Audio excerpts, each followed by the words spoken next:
اللهم صل على محمد وآل محمد۔ بسم اللہ الرحمن الرحیم۔ السلام علیکہ یا ابا عبداللہ۔ 8 ذی الحجہ کو مکے سے کربلا کی طرف روانگی سے پہلے امام حسین علیہ السلام نے جو خطبہ ارشاد فرمایا ہے، اس خطبے کا ایک ایک لفظ دلیل ہے کہ یہ کسی عام انسان کا کلام نہیں بلکہ اس ذات کا کلام ہے جو ڈیوائن نالج رکھتا ہے۔ امام علیہ السلام نے خطبے کے شروع میں فقط 3 الفاظ بیان کیے ہیں اور توحید سے کلام کا آغاز کیا۔ آل محمد کا کمال یہ ہے کہ وہ جب بھی کلام کا آغاز کرتے ہیں توحید سے، اللہ کی حمد و ثنا سے آغاز کرتے ہیں۔ امام نے ارشاد فرمایا الحمدللہ وما شاء اللہ ولا قوت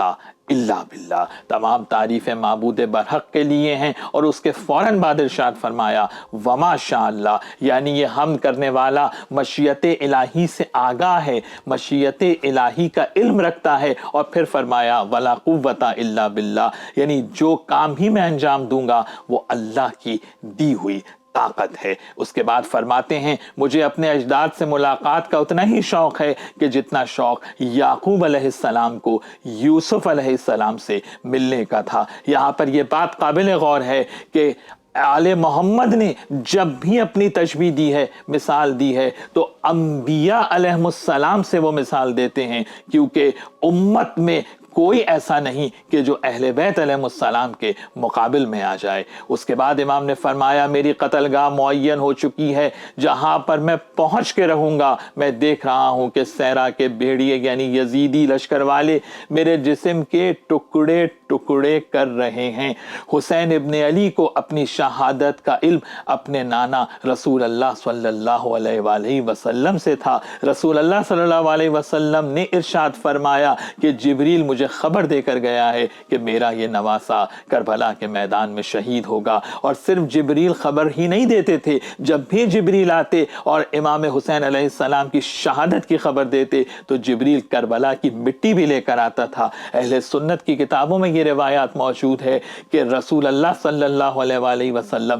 کربلا کی مٹی کو دیکھتے جاتے تھے اور روتے جاتے تھے۔ رسول اللہ صلی اللہ علیہ وسلم نے بار بار اس پیشن گوئی کو اپنی زندگی میں دہرایا ہے، اور مولا علی علیہ السلام نے رسول اللہ کی اس پیشن گوئی اور خبر کی تائید فرمائی ہے۔ یہی سبب ہے کہ امام حسین علیہ السلام کا ارادہ اتنا محکم تھا کہ جو بھی امام علیہ السلام کو روک رہا تھا کہ عراق نہ جائیے، عبداللہ ابن عباس کہہ رہے تھے، نانی ام سلمہ سلام اللہ علیہ کہہ رہی تھی کہ بیٹا عراق نہ جاؤ، کربلا نہ جاؤ، میں نے تمہارے نانا سے سنا ہے، تمہارے نانا نے یہ خبر دی ہے کہ میرا یہ نواسا کربلا کے میدان میں شہید کیا جائے گا۔ یہاں سے یہ سمجھ میں آتا ہے کہ امام حسین علیہ السلام کسی کی دعوت یا خطوط آنے کی وجہ سے سفر اختیار نہیں کر رہے ہیں، جو عام طور پر یہ کہا جاتا ہے کہ صرف کوفے والوں کے خطوط آئے تھے اس لیے امام جو ہے وہ مدینے سے نکلے۔ کوفے والوں کے خطوط اپنی جگہ، لیکن امام مشیت الہی کے تابع ہے۔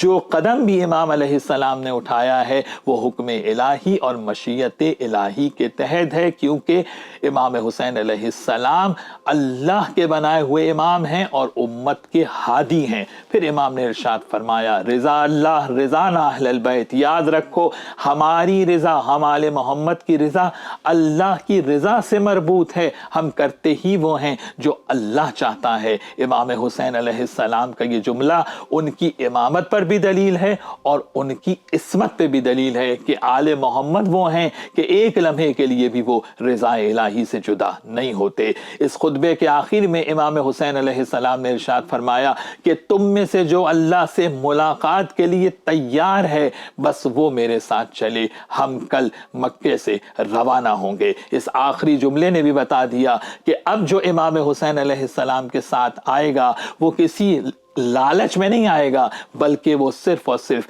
امام حق کے ساتھ اپنی جان قربان کرنے کی نیت سے آئے گا۔ اللهم صل على محمد